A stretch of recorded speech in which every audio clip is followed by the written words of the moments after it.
Joining me now with more on this case is Beth Karas, correspondent for In Session on True TV. Also with us, reporting from Raleigh, North Carolina, is correspondent George Howe. And rounding out our panel tonight, and we need one, is psychotherapist Jen Berman. Jen is also the author of Super Baby, 12 Ways to Give Your Child a Head Start in the First 3 Years. George, I want to go out to you first. You were there in the courtroom today. How did the jury react when they heard this testimony from the women about how little Cassidy was acting? You could tell that the jury was paying very close attention, especially when Paul Matier became emotional when explaining seeing Cassidy striking those two dolls together. Again, both Paul Matier and Bass, rather, saw that happening. These daycare workers, and three of them today, Meredith Bass, Ashley Palmatier, and Stephanie Giles, they all described Cassidy as very mature, very ahead of her years. She was potty trained. She knew how to get around in there. They trusted her. They thought that she was very mature for her age. But the week after the murder, they say that she was very withdrawn. And you heard in the sound earlier from the witnesses today how she acted when striking those dolls. This was happening when she was away from the other kids while they were out dealing with an art project. Cassidy was alone to herself. The daycare workers saw what she was doing and certainly became concerned. Jen Berman, you're the psychotherapist here. How much credence can we put in the actions of this little, she was 2 at the time, of little Cassidy? We know that she was there. We see her footprints, bloody footprints in her bathroom. But how much credence can we put on what she may have seen, to what she might have heard from other people? And then she goes back and the actions. Sure. How much credence can we put in that?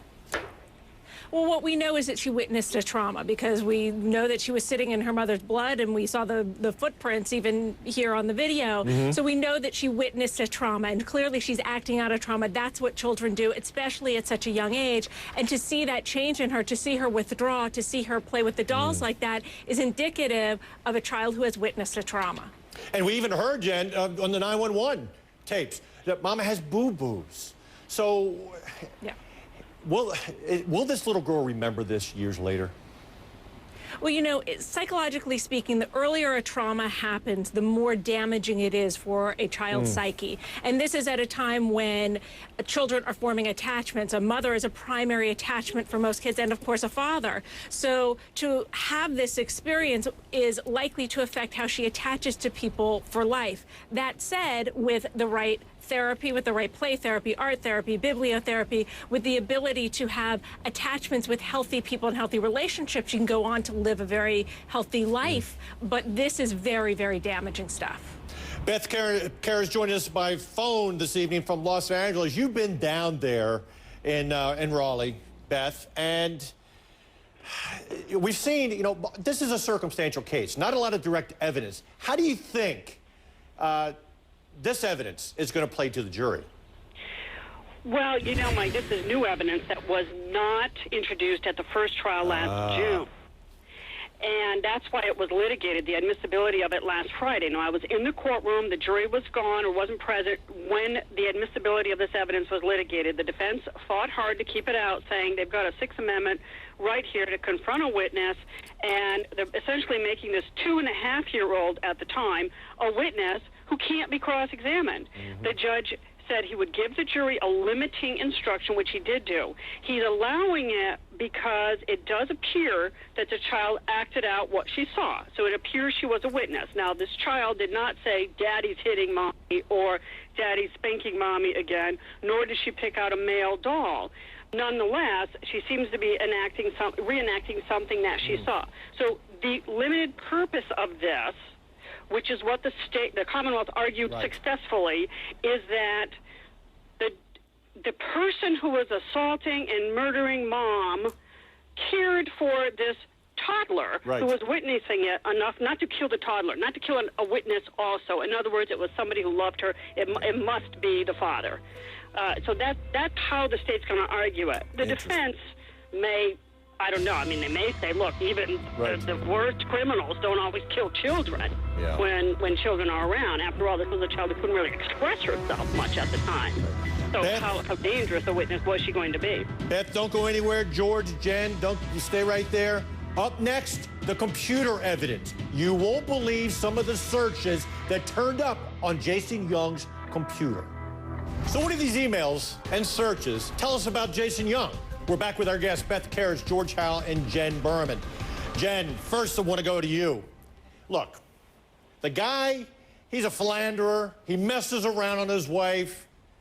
But does this make him a murderer? Does this sound like the mind of a murderer? It doesn't make him a murderer, but it's awfully interesting that he seemed to be so obsessive and focused on head traumas in his searches. And that does tell us something about his state of mind and what he might have potentially been planning to do to her. And, searches on a computer, almost like the Casey Anthony case. George Howe, when they were reading these, was the jury taking a lot of notes? What was their reaction to this? They definitely were, Mike. And the thing about this, that was Beth Whitney that we heard earlier. And Beth Whitney, she analyzes computers. She was able to go into that computer and find search queries that were otherwise deleted. You heard the things that he was searching for there, but defense attorneys basically said that since she couldn't determine a specific time when those search queries happened, there was no way to really connect it to this case specifically. And also when it came to those emails, she said that, or rather, prosecutors said that there were emails, hundreds of emails, some of them expressing love to Michelle. Beth Karas, you've been down there the whole time. Do you think this is some of the more damaging evidence we've heard so far?